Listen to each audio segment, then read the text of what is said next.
tu as décidé de ne plus prier, ou alors des gens t'ont encouragé à arrêter de prier. On te dit que ça ne sert à rien de prier. Depuis que tu pries, où est le changement? Depuis que tu es pris, ta situation va de mal en pire. De quoi s'agit-il effectivement? Pourquoi est-ce que nous parlons de la prière? Nous encourageons à la prière.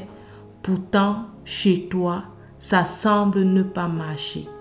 Alors installe-toi bien, car dans cette vidéo, je veux t'encourager à continuer à prier. Bienvenue à cette nouvelle émission de motivation et d'encouragement sur Vie de gratitude. Je parle de la prière parce que je sais que la prière est la clé qui va te permettre d'être épanoui sur le plan financier, d'être épanoui sur le plan spirituel et d'être épanoui sur le plan familial. Comment se fait-il que nous prions, mais nous ne sommes pas exaucés? Ou alors nous ne voyons pas l'exaucement de nos prières? Comment se fait-il que nous prions et les choses semblent plutôt aller de mal en pire? Des gens t'ont encouragé à ne plus prier. Les gens t'ont fait savoir que ce n'était pas la bonne voie, la voie de l'église, la voie de la prière, la voie de suivre Dieu n'est pas la bonne voie. Je te comprends. Tu n'es pas le seul ou tu n'es pas la seule qui passe par là. Plusieurs personnes avant toi sont passées par là, par des situations où on se demande, mais est-ce qu'il y a Dieu? Est-ce que Dieu m'écoute? Est-ce que Dieu me voit? Est-ce que Dieu me comprend? Est-ce qu'effectivement ce Dieu existe? Job, si tu ne le connais pas, c'est un homme qui est dans la Bible, qui a vécu une vie très difficile, des situations difficiles qu'il n'imaginait pas lui sont arrivées. Alors, son épouse, qui était censée être celle qui devait l'encourager par des moments difficiles, n'est-ce pas, on dit qu'on se marie pour le bonheur et pour le pire, mais son épouse, dans la situation du pire, lui a dit de régner Dieu et de mourir parce qu'elle se disait que Dieu n'était pas avec lui, que Dieu n'existait pas et que Dieu l'avait abandonné. Ce sont généralement des personnes qui sont très proches à nous, qui remettent souvent notre foi en question. Ce sont des personnes qui sont très proches à nous, qui vont nous dire, mais ne prie plus, ça ne te sert à rien. En dehors de Job, Josué également a connu cette situation où le peuple d'Israël qu'il conduisait était rebelle à Dieu. Et il s'est trouvé un jour en train de leur dire, choisissez aujourd'hui qui vous voulez servir. Moi et ma famille, nous servirons l'Éternel. Effectivement, des gens proches à toi peuvent parfois te faire croire que tu as choisi la mauvaise voie. Tout simplement parce que la réponse de Dieu n'est pas comme tu attendais, n'est pas comme tu voulais. Alors, ne désespère pas, ne baisse pas les bras, parce que Dieu t'aime. Et le moyen le plus efficace pour toi de communiquer avec lui, c'est par la prière. As-tu imaginé être dans une maison avec une personne et vous ne parlez pas? As-tu imaginé être dans une relation avec une personne et vous ne communiquez pas? Arrêter de prier pour toi serait arrêter de communiquer avec Dieu.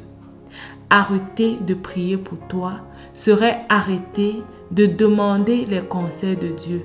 Arrêter de donner à Dieu une occasion également de te parler. Parce que, et oui, la prière, ce n'est pas seulement toi qui parles à Dieu, mais c'est aussi Dieu qui te parle. Et Dieu veut te parler au travers de la prière.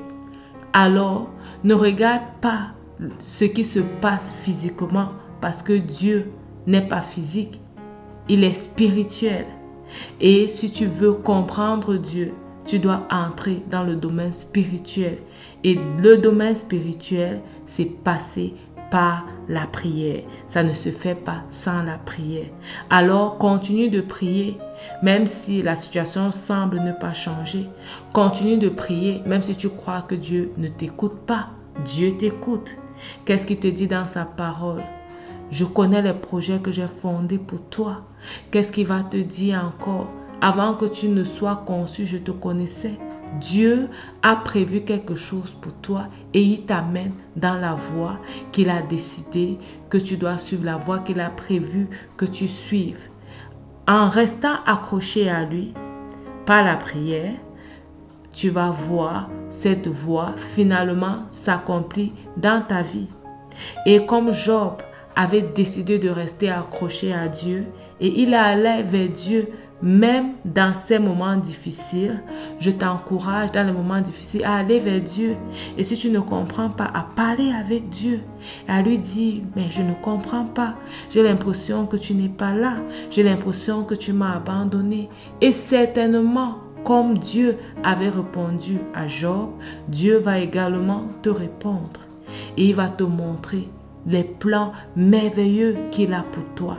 Et certainement tu diras comme Job, mon oreille avait entendu parler de toi. Maintenant mes yeux t'ont vu. Oui, Dieu se laisse révéler à toi lorsque tu le cherches. Alors si tu as l'impression qu'il ne se révèle pas à toi, va vers lui et dis-lui ça. Dis-lui, Seigneur, j'ai l'impression que tu ne te révèles pas à moi. J'ai l'impression que tu ne m'écoutes pas. J'ai l'impression que tu ne me parles plus. Et Dieu qui est fidèle, parce qu'il tient à cette relation qu'il a avec toi, plus que toi-même d'ailleurs, parce qu'il tient à cette relation qu'il a avec toi, il va te répondre. Et tu verras que ton Père a toujours été à tes côtés. Il a toujours été avec toi. Alors, ne te décourage pas, ne désespère pas. Garde le regard fixé vers Dieu. Continue de prier, continue de te rapprocher de lui, continue de lui parler. Laisse-le également te parler. Et ces moments difficiles, peut-être que tu traverses, se transformeront en chants d'allégresse. Que le Seigneur te bénisse. Je suis Myriam Tapsou, ta motivatrice spirituelle et chantre de l'Éternel. Que Dieu te bénisse. Rappelle-toi, ta vie c'est un don de Dieu et la façon dont tu la vis c'est un don que tu fais à Dieu. Porte-toi bien et à bientôt sur Vie de gratitude. Bye bye.